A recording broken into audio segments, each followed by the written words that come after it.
Hello, and welcome in. This is the Bitcoin Escape Hatch, a Bitcoin-only educational channel where the signals, information, and the outcome is financial freedom. This is episode 1 in my Bitcoin series. I'm so glad you're here. We're going to jump right in. As with all things, understanding the why is the basic first step.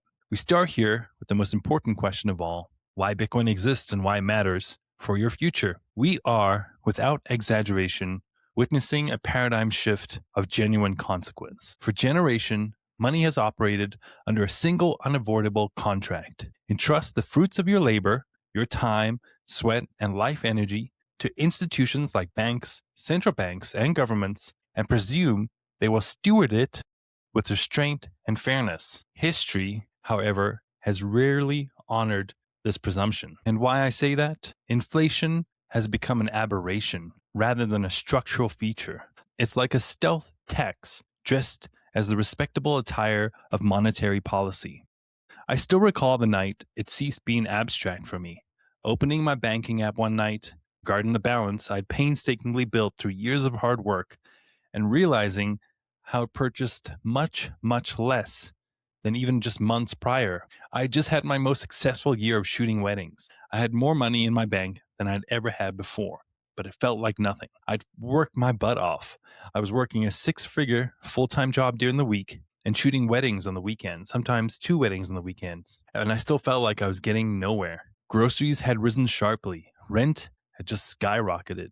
Yet my so-called savings had been quietly diluted. It was the moment I understood that fiat, cash, is not merely a currency. It is the currency with an invisible counterparty risk. The constant printing will always devalue what you have in your bank account.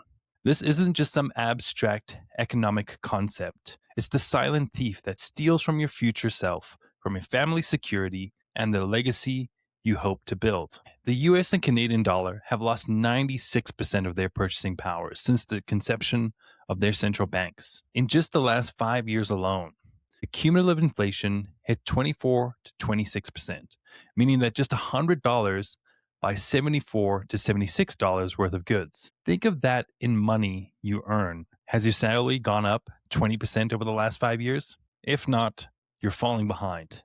Compounding makes it worse. With just a 3% annual inflation, it halves your purchasing power every 24 years. At 5%, it halves your purchasing power in just 14 years. Imagine you're trying to save for retirement or even your kids' college funds, only to watch it evaporate by no fault of your own, no bad investments, but from the system's built-in decay. As I mentioned, think of retirement, which is the saddest part. Think of the nest egg you are planning to have. And think of it as an ice cube. Every time they print money for spending budgets or stimulus or even war, the egg buys less. That ice cube melts more. And a bit of numbers here for you. At a constant 3% annual inflation rate over 20 years, and this is if they can keep it at 3%, which it is way higher than that. Remember, the CPI is just a basket of goods that they shuffle around every once in a while. $100 today buys about $55.37 worth of goods over 20 years with a 3% annual inflation rate. That means to buy the same $100 worth of goods in 20 years, you would need $180.61. Now, let's expand that over 20 years. In 20 years, at a 3% compounded annual inflation, and like I said, there's no way they keep it the same over that amount of time. It's always going to go up. If you were planning to have $1 million when you retired, with that 3% compounded inflation over 20 years, that $1 million would be worth $500,000. Half. That means 44.6% loss in real buying power by no fault of your own, just because they keep printing money. To buy the same goods and services in 20 years that cost $1 million today, you would need almost $2 million, an 80% increase. This is the compounding effect in reverse. Even moderate 3% inflation quietly halves purchasing power roughly every 24 years, as I was saying. Over 2 decades, nearly half your wealth's real value disappears if it doesn't grow faster than inflation. That's the reality. And it's sad. And it's why we need Bitcoin. And we're all living it. And it's why the frustration builds so quietly, yet so profoundly. The realization is not solitary. It is increasingly shared by millions who feel the same slow squeeze. It exposes the central vulnerability of the prevailing paradigm. Unlimited issuance married to a central authority. Think of any story you've heard of way back when, of how $25 could fill a shopping cart.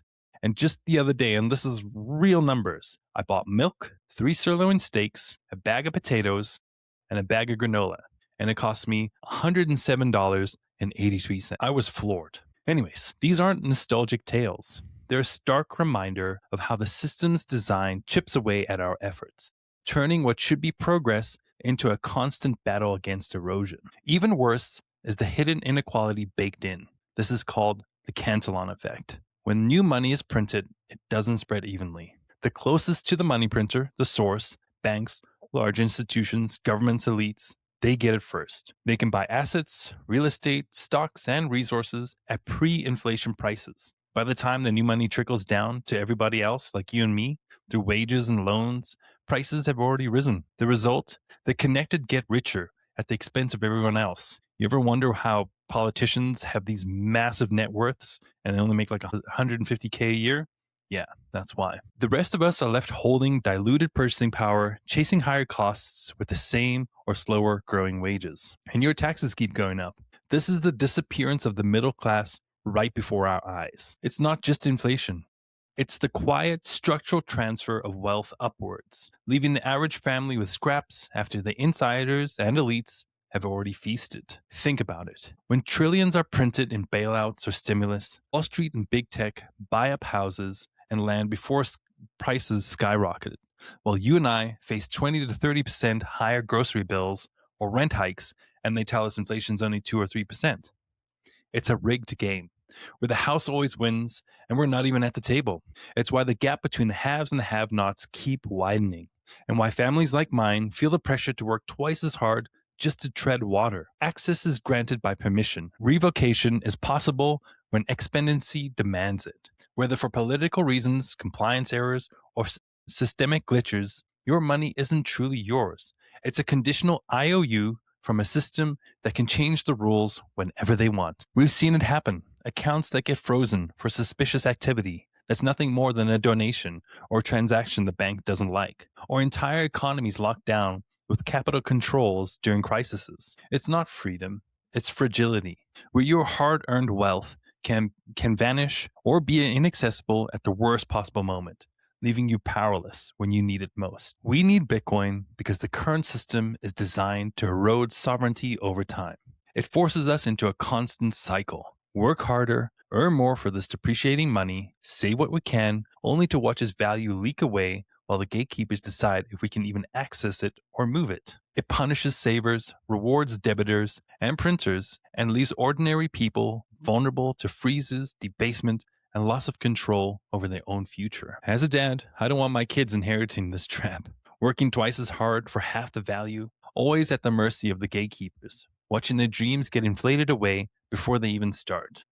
Bitcoin entered the scene in 2008 and 2009 as a philosophical and technical counter-proposal to this crazy debasement system that we live in. A monetary supply fixed at 21 million coins, no issuer with unilateral discretion to inflate, no single point of control, capable of freezing accounts for ideological nonconformity or arbitrary reasons. Satoshi Nakamoto's white paper arrived amid the breeze of the financial crisis. You'll remember 2008. And the Genesis block, which was embedded with the headline, Chancellor on the brink of second bailout for banks. This remains one of the most elegant acts of embedded satire and revolt, in my opinion, in modern intellectual history, calling out the very bailouts and printing that hurt regular people while protecting the connected. And all those bank executives got crazy bonuses. No one went to jail. It's not just code. It's a direct rebellion against the system flaws designed to put power back in the hands of the people who create value, like you and I, not the ones that print it away. What distinguishes this present is how far that once marginal idea has migrated towards the center. Nation states now contemplate or actively pursue Bitcoin as a strategic reserve asset. Pioneers like El Salvador showed the path, but the discourse has broadened significantly. Governments retain seized Bitcoin, which is not really the best thing, rather than sell it off. I'd rather they sell it off so it can go to individuals. States establish their own reserves, and major corporations allocate it to their balance sheets, not as a speculative froth, but as a ballast against persistent debasement. Institutional adoption continues to grow structurally. Even the most skeptical observers are beginning to wonder whether a scarce, borderless, permissionless bearer asset might constitute the only credible hedge against Fiat's slow motion inflation, which is debasement. Now, to be honest, I personally do not support companies and institutions, ETFs, and even countries holding Bitcoin.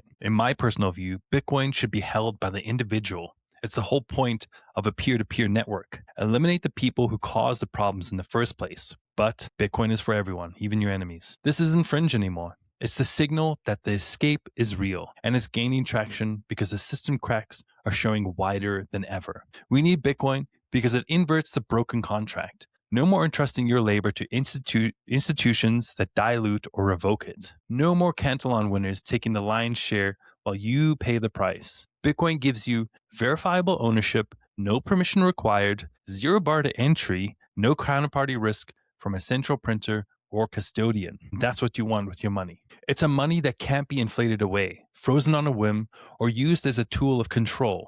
It's the tool to break free from the cycle of erosion and reclaim sovereignty over your wealth, your time, and your family's future.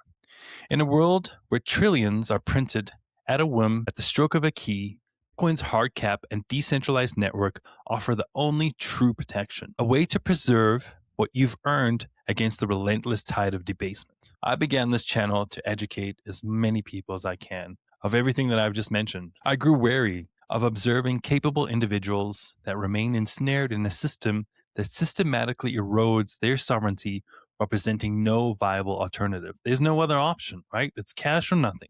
The escape hatch is not metaphorical. It's operational, and it demands no one's endorsement. Like I said, 0 bar to entry. You can join it whenever you want, and that is just the best thing ever. In the next episode, we really start to dig in. What exactly is Bitcoin? We're going to go over everything, all the common terms you've probably heard of, mining, nodes, wallets, cold storage, and we're going to keep diving deeper and deeper and deeper. It's not going to be too technical, but maybe the later episodes will start to get a little more technical. Whether you're approaching the Bitcoin ecosystem for the first time, or you're just kind of curious or already accumulating but seek greater clarity, the series is intended for you. If any portion of this resonates, let me know. Let me know if you have your own experience of just the craziness of being locked out of your bank accounts like I have. It's just wild. Subscribe and let me know. Turn on notifications. These are going to be coming out fast and furious. And like I said, I'd love to hear your comments. I read every response. Let's cultivate a community of thoughtful individuals who prefer verification over trust, because the paradigm is shifting, whether acknowledged or not. I'd rather stand on the side that holds verifiable control than on the side still waiting permission to access what should be yours. Like I always say, you are the escape hatch. The moment to recognize that does not arrive tomorrow, but now. Thank you so much for watching. And remember, if you're going to buy Bitcoin, send it to cold storage. I'll see you in episode 2. Peace out.